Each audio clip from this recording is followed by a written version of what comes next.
and we are underway for the first time this season from the Frank Southern Ice Arena.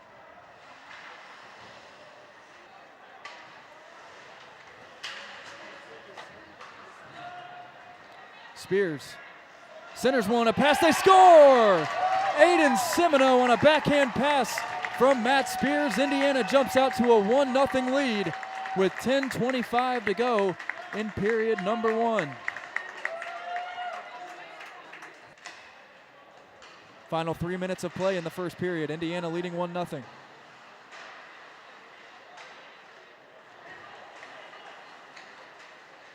Gustafson through the legs, backhand, he scores! Jack Gustafson with an incredible backhander off of a nutmeg, and he finishes at top shelf shovel. Jack Gustafson with an incredible play right there to make it 2-0. That might be a Player of the Year candidate here early on if you're just tuning in. And it looks like the Hoosiers content with just trying to get this period over with a 2-1 lead. 2-0 lead, excuse me. Timmons just clears that one in. 20 minutes are down from the Frank Southern Ice Arena. Indiana with 2 goals. They lead at 2-0, and an incredible play we saw by Jack Gustafson. We'll have to talk about that at the beginning of period number 2. And we'll be right back with the start of the second period. Welcome back for period 2. I'm Andrew Gus, joined alongside Kelsey Denny. Hoosiers up 2-0 after period 1, and we are back with a new set of ice and some new legs. We'll hope on the jukes. Not enough, as the Falcons now a 2-on-0. And this one right between the legs of Sammy Billis off the deke. Like that was number 25, Luke Kerr. His first goal of the season, the sophomore. And now the Hoosiers only up 2-1 as the Falcons cut their lead in half. And it's those types of plays, Andrew, that you just can't let happen. When you're in your neutral zone, there's enough time to regroup and settle down where you don't have to throw the puck away and let it turn over and let 2 guys just come in on Billis like that. There's not really much he can do in those situations besides make his best guess as to who's going to go where. In a white jersey, plastered into the glass. Well, Jeremy now steps in. This one just passed. DiLorenzo tries to go. Luke Slavin steps up. DiLorenzo a 1-0. He gets tripped in, crashes into the boards. The arm flies up, and a penalty shot will be signaled by the referee. A nice little penalty shot going on First of over the year. here. First of the year. They'll clear the ice, and the whistle's blown. DiLorenzo scoops it up. We'll see what he does. On the near side circle. And he goes left side, and then the back of the cage. Ethan DiLorenzo. No doubt about that one. He was locked and loaded from the second he got up from that fall over there behind the net. You could just tell he was ready to go. A great play by him. He took that and made a weird angle for Leo Lapata to see that one, and he just sniped that one low side left blocker. Twinkling twine. Here was 16-11. The Hoosiers now a 3-1 lead. That was shot by Kane again. Still has the puck on his stick. He'll be the forehand, backhand off to the point. Timmons, he'll play pitch and catch for a second. Timmons takes a shot on it and tipped in front of the net. Jack Gustafson, his second on the night. 15-21. The Hoosiers increase their lead to 3, 4-1. And number 20 in black has got a smile from ear to ear after that one. Jack Gustafson is right where he needs to be at all times.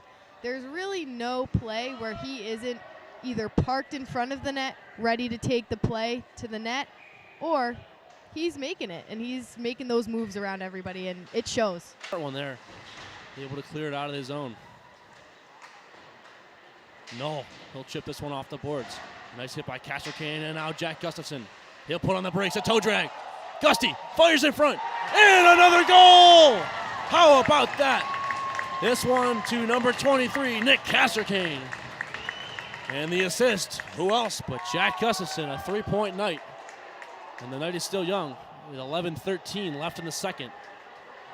And that is the contribution that we are told we're going to see. You know, talking to Coach Weiss a couple weeks ago, we talked about the rookies and how much of an impact they really are going to have on the season, and that is a great example of why they're here and what they're here to do. To the blue line. Oh, Flaherty held up. No call there. You wonder if it's because it's a 5-1 score. Now Kissel shoving all in front of the net in a dog pile. I mean, Kelsey. Tommy McDonald goes at it. And there goes his, oh, maybe it's still on. But he is dragged to the ice. And I'm not going to blame the officials on that play at all, but I would like to say that there was 2 penalties there for the Hoosiers going down left to right, trying to start some offense there. Unbiasedly, yes. And Tommy McDonald's gotten tossed by the same guy twice, and his helmet's not on, and the refs have yet to intervene. And again, it would not have happened if the whistle was blown immediately. I mean, exactly. The officials can't even control it right now. Like, I'm not an official, so I can't say for certain, but I'm pretty sure when the net gets knocked off, a whistle's supposed to be blown, and you know, these types of things can be avoided, but luckily nobody was hurt, and it's looking like Jack Kissel's going to take a seat in the box, potentially with a couple of the Falcons. But he's going at it too with mouth, verbal. He's still chirping all the way. You really can't ask for anything more from him. DiLorenzo chases Slavin, awaiting there at the blue line like a hawk, steals that away. D'Lo fires this one. Puck loose now, Slavin on the backhand. He'll cycle down below. Takes 2 guys to take it. Will Jeremy top right off a great pass. That assist going to Ethan DiLorenzo. He's got a 2-point night. That was a beautiful play. And Germs just saw the whole thing set up. He was sitting there. He was ready to go. Right in his wheelhouse, top right. Mm-hmm. And he beat Brown, top cheddar. The best part was the Bowling Green defenseman kind of taking a little peek at him and then just deciding to let him stay there. Bad choice, but you live and you learn. Just able to step up. Here's Germs again. Will Jeremy. Sends back door and Ethan DiLorenzo! Holy Hoosiers! Tic-tac-toe, baby. I give one to you, you give one to me. That's how it goes. I guess D'Lo wants to catch up to Gusty. He's got 3 points now. Each of them has 2 goals and 1 assist. Nothing like some friendly competition. Is now a 7-1 Hoosiers lead. And you have to wonder if there's a third goalie on the bench of the Bowling Green Falcons. Nice save by Jack Hawkins. We'll give him that. That was his own knee pad, so if he's playing goalie. Oh, nice shot there in the last second of the buzzer. And quite a period from the Indiana Hoosiers, as now a 7-1 lead over the Bowling Green Falcons here in a TSCHL league game play. Not too bad, Kelsey. Not too bad. Can't complain. I mean, it was action-packed. Couple little scrums, some great goals, and a little bit of back and forth, but a lot of offensive capitalization for the Hoosiers, and that's something that they've really been looking for a while. You know, you have that big deficit, so what are you going to do with it? And how are you going to use it to your advantage to go into the next day's game ready to go? Indiana has had a couple of blowout wins on Friday this season. They had a 7-1 win against Concordia as well, and 8-1 against Michigan State last weekend, or 2 weekends ago, but the last weekend they played. So Indiana historically has been excellent on Fridays. They'll just have to try to break the Saturday slump tomorrow. And the fluidity between the offense and the defense, especially in the neutral zone. That's where they faltered in the third periods in these blowouts before. What a ripper right there by Henry Whitliff. And he gives them a little bit more breathing room than they already had. It's always nice when you get interrupted by a goal. And Whitliff put that one right over the right shoulder of Brown right there. Of traffic out in front of the net.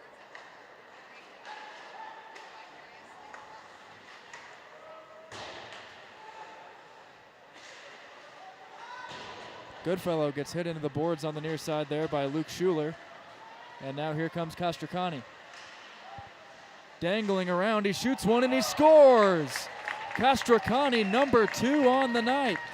And it's 9-1 Indiana with 12-12 to go. He just waited and waited and put it right past Brown. It was a great play. It was a patient play. And those are the kinds of plays that the Hoosiers are looking for to make right now. And, you know, looks like there's a little bit of a budding contest going on over here between Castracani and Gustafson. You know, 2 goals. Gustafson's got a lead on him with an assist right now, I believe. But Yeah, DiLorenzo has 2 as well. Yep. With the penalty shot. We'll see where the night takes us.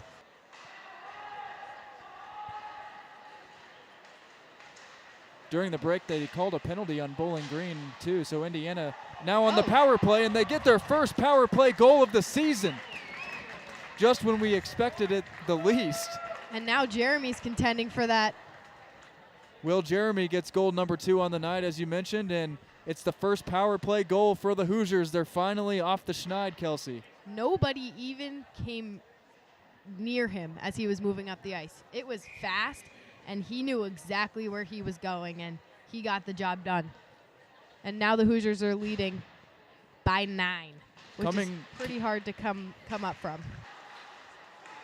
Cross ice pass, they shoot, deflected up front off the stick of Nitschke, and they score. Bowling Green able to cut into the deficit. It's 10-2, and that's going to be Cameron Horvath taking credit for the goal as he'll trot through the handshake line first. That's number 2 on the season for Horvath.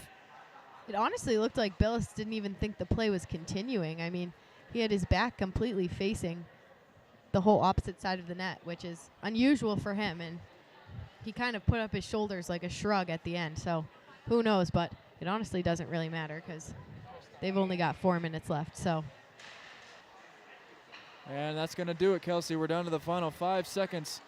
Indiana's going to win this one as Castracani zooms in, but he's not going to take a shot, and 10-2 will be the final score today. An impressive win for the Hoosiers as they debut their alternate black uniforms. You know, it's interesting, too. They take home the Friday night win, which is something we've seen every weekend since the season started. But the opposing team on Friday night, no matter the score, I'm almost positive has always scored the last goal. And that's something interesting to think about looking into Saturday's games where the Hoosiers fall apart a little bit and they play a totally different game than what we've seen tonight and the past couple Fridays. So I'm interested to see if that tradition continues or if it is stopped tomorrow.